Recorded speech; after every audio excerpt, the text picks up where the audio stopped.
Another thing that we cover in Chapter 3 is the classified balance sheet.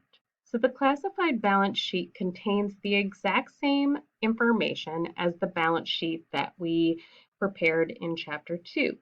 The only difference is a formatting difference. In a classified balance sheet, we separate our assets and liabilities into classifications of current or long term. Companies can choose to use this format or they can choose to use the format that we learned in Chapter 2.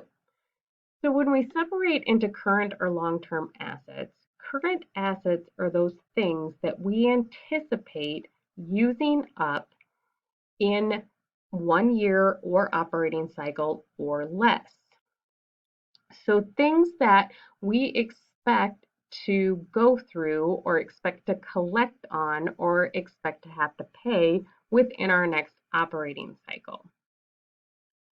Our long-term assets and liabilities are those things that we have in use or will be paying on for longer than 1 year or operating cycle. So for long-term assets, these would be any long-term investments we have that we're going to receive money on. Our property, plant, and equipment, because we plan on using that for more than 1 year. And then in liabilities, this would be any notes payable, bonds payable, mortgage payable that the company might have. So we have the information for this company here. We have an adjusted trial balance. So we know in the accounting cycle, we would first prepare all of our transactions, record our journal entries, post those to our T accounts, prepare a trial balance, an unadjusted trial balance to make sure that our accounts are all correct. Then we would perform adjusting entries, then prepare the adjusted trial balance. From the adjusted trial balance, we can prepare our financial statements, and then we prepare closing entries and a closing trial balance. So we have this information here. We have our trial balance, we have an income statement, and a statement of retained earnings. So the only thing we need to do is prepare that classified balance sheet. So our current assets are anything that's going to be used up in 1 year.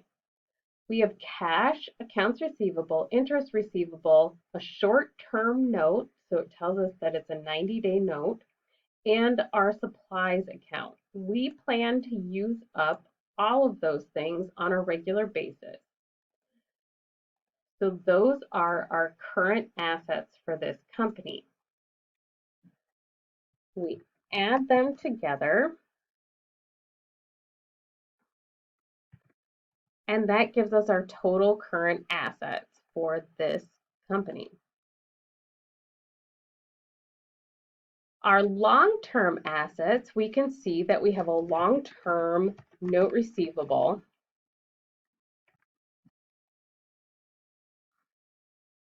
of $150,000. The other long-term assets we have are our property, plant, and equipment. This is also called PP&E on financial statements. So we will list those in order. We have automobiles of $168,000.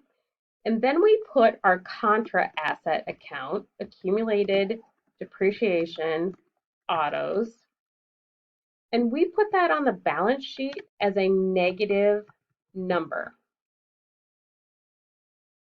Format that as a number. We then show in the right column what our automobile account is minus its accumulated depreciation. We'll do the same with equipment.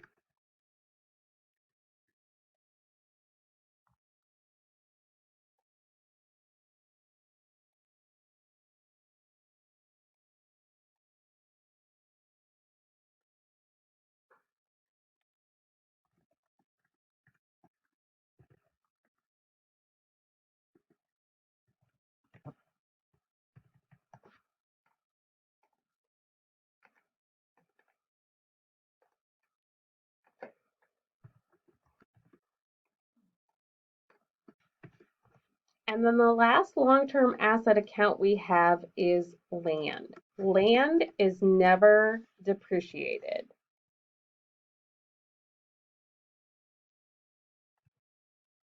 We add all of our assets together.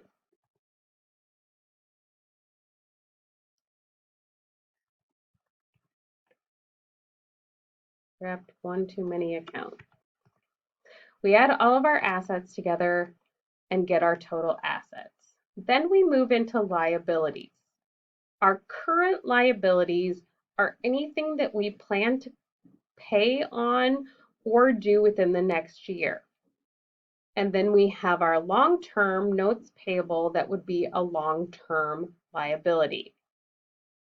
So we would take our current liabilities, so those short-term liabilities that we expect to rotate through,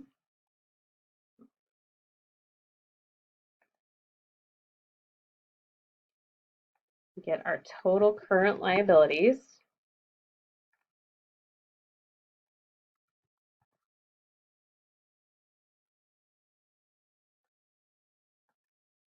Our long-term note liability is that long-term note payable.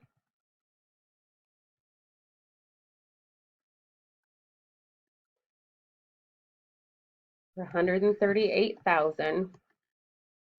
We add those together and those are our total liabilities.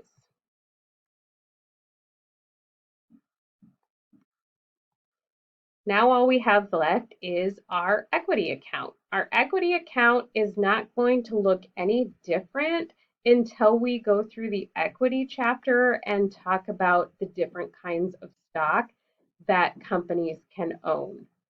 We'll spend the next several chapters looking at assets and liabilities. Our retained earnings, we need to get off of our statement of retained earnings, 277.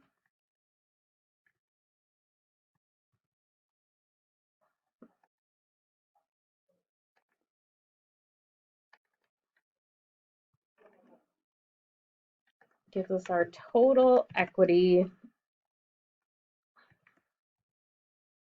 And then we add together our total liabilities and total equity and make sure that they match.